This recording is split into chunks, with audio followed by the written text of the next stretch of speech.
Marshall Rosenberg, le créateur de la CNV, il disait qu'il n'y a jamais de conflit au niveau des besoins.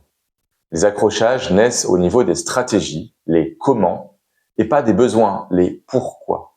Le corollaire, c'est que si on est en conflit, ce serait parce qu'on n'a pas pris assez de temps, assez de soins pour clarifier quels besoins sont en jeu pour chacun. Qu'on resterait bloqué sur une stratégie qu'on n'arrive pas à lâcher. Et si on lâchait cette stratégie, on pourrait résoudre le conflit sans lâcher le besoin, donc sans se lâcher la main, sans rien abandonner, sans faire de concessions, ni même de compromis. Avant la suite, je te recommande d'écouter ma vidéo ferme sur les besoins, souple sur les stratégies, pour bien te rappeler la différence entre stratégie et besoin et avoir le plus de chances possible de croire profondément à l'intérieur de toi que quand tu lâches tes stratégies, en fait, tu te lâches pas la main. Et maintenant, je vais te donner un exemple très concret. Parents et ados. T'éteins ton téléphone tout de suite et tu fais tes devoirs maintenant. Mais attends, j'ai presque fini. De premier abord, on pourrait entrer dans un conflit style, d'un côté, ça fait déjà 3 fois que je t'ai demandé de couper, maintenant t'exagères, c'est tout de suite. Et de l'autre côté, mais j'en ai pour 3 minutes, je suis juste à la fin de l'épisode, c'est n'importe quoi. Alors, au lieu d'alimenter le conflit en restant sur les stratégies et en se balançant des jugements, des reproches, ou laisser l'autre avoir satisfaction en récriminant, en étant frustré, on peut ralentir et prendre le temps d'aller dans les besoins. Là, je cherche les besoins. Le parent, il aimerait probablement nourrir un besoin de sécurité, se rassurer que les devoirs seront finis avant la fin de l'après-midi. Et l'ado, j'imagine un besoin de souplesse avec le timing et aussi la confiance, malgré tout, que le travail sera fait. Là, je vais amener un truc important de Marshall Rosenberg. Il disait que c'était important que chacun puisse nommer les besoins de l'autre.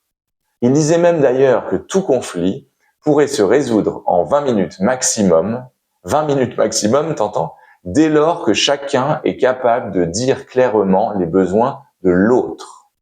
Si tu es en train de désamorcer un conflit qui pourrait commencer, je t'encourage vraiment à passer par là avant de faire la prochaine étape. C'est important pour plusieurs raisons, à mon avis. La première, c'est que ça permet de vérifier. Parce que parfois, il y a des incompréhensions, des interprétations foireuses quand on cherche nos besoins. Entendre l'autre exprimer le besoin qui nous parle, ça nous permet de vérifier qu'on a bien été compris, entendu. Et je dirais que ça nous permet aussi d'en prendre encore mieux conscience, de percevoir leur importance et de ralentir le rythme de la relation et de la conversation aussi. Dans mon exemple, c'est prendre un moment pour dire, par exemple, ce qui est important pour toi là, je crois que c'est quand tu me demandes d'attendre un peu parce que tu as presque fini, c'est qu'il y ait un peu de souplesse avec le timing et que je garde confiance que le travail sera fait. Est-ce que c'est bien ça? Et ensuite, réciproquement. Par exemple, je pourrais lui demander, et toi maintenant, tu pourrais me dire ce que tu crois qui est important pour moi quand je t'ai demandé de couper? Et là, ça me donne l'occasion de clarifier si jamais il me dit quelque chose qui n'est pas tout à fait ce que j'ai l'impression qui est vrai pour moi. Alors, après ça, on a beaucoup plus de chances d'entrer dans un autre monde, un monde de collaboration, de prise en compte de chacun, dans lequel personne ne devra même faire de compromis parce que les besoins de chacun seront pleinement satisfaits. Alors, dans mon exemple, l'ado pourrait finir l'épisode, puis déposer son téléphone auprès du parent quand il a fini. Là, on vérifie que les deux sont pleinement satisfaits par la nouvelle proposition. On prend vraiment le temps de vérifier. Voilà, petit récapitulatif de ce que je t'ai proposé dans cette vidéo. Jamais de conflit au niveau des besoins. Si le conflit monte, on ralentit. Chacun essaye de nommer les besoins de l'autre. Et à partir de là, on cherche une solution qui aura beaucoup plus de chances de ne demander aucun compromis et qui satisfera pleinement tout le monde. Personne ne devra renoncer, récriminer, être frustré, abandonné, un peu comme se lâcher la main. On protège l'essentiel. On invente le chemin ensemble. Voilà. Si cette vidéo t'a plu, j'ai une demande pour toi.